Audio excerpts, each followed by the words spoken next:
boxers in good three.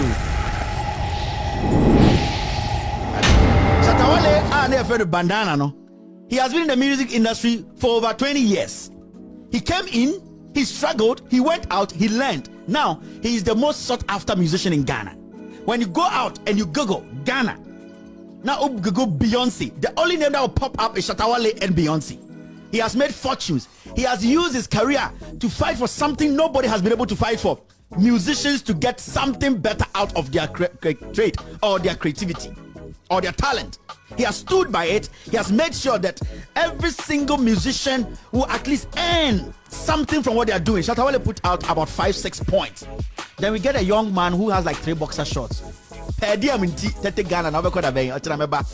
sit on TV and say, I am foolishly sitting on UTV. Why? Shatta Wale is confused. Why? Because he talked about Jenna. But Shatta Wale was talking about a whole lot of things.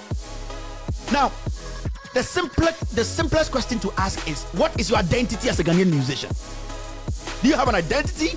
What we are talking about here, you might agree or disagree, but the issue is, do you have an identity when you step out of Ghana? Are you going to call yourself an Afro-pop artist? Are you going to call yourself as a hip-hop artist? What is your identity? Because when Burna Boy steps out and he is asked what you do, he can say what he does. When Damian Marley steps out of Jamaica and he goes out to perform, he can tell you his identity. His identity will show you where he's coming from and the kind of music he does. You Ghanaian musicians, where is your identity and what is your identity? That is what the basic question Shatta Wale is asking. It's basic. So if you don't have an identity, how can you call yourself that you will be more important to get lucrative deals? I heard people, that clown saying that, yes, and that we don't have good producers. The issue is 2 players from different continents are sold in different prices because of what? You cannot buy a player from Brazil and a player from Ghana. Let me tell you for a fact. When you go on the world market, it doesn't matter how bad a Brazilian plays. So he'll be sold expensive than the Ghana player. You know why? Because there's an identity with that player. You can say of Brazil no over, and you can say where free Ghana. The 2 people, no, it doesn't matter whether the Ghanaian player is better than him. He's coming with an identity. We know Brazilians groom better players. That is what Shatta Wale is telling you people.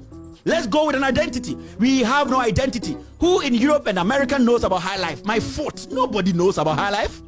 So force it and let people understand. Then you get these clowns who eat breadcrumbs because the host too is dumb, does not rehearse and read and understand what they are going to discuss. They make fools surround TVs and then they exhibit their ignorance. I didn't try. Me boxers here 4. Me call party and I service. I am a music pundit. I am an entertainment pundit. So foolishness is growing through our music industry.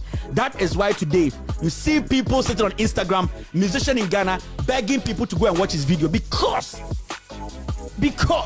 they have not been able to show the world who they are. This is simple. We foolishly sit there and spend 3 hours.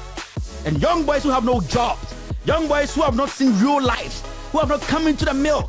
When was the last time you came to America to see that musicians are judging music, the music industry, and they have gone to bring a Kalawale boy to come and sit in? What is your track record? What do you know? You need to be in the industry. You need to have experience. You need to be able to speak. That's why when I saw that clown, a cheap chicken like that, trying to insult Hammer, I said, you people are destroying your own industry because you have allowed chicken feet, you have allowed ingrates, dirty riffraffs who at the end of the day beg for transport to survive, to infiltrate, acting as if they are pundits. They are not. They are hungry men, hungry young boys, 90-old kids, 90s kids. Stupidly sit on TV and think because they don't get any intelligent person to be on the platform with them for some time, they are smart. No. Jimmy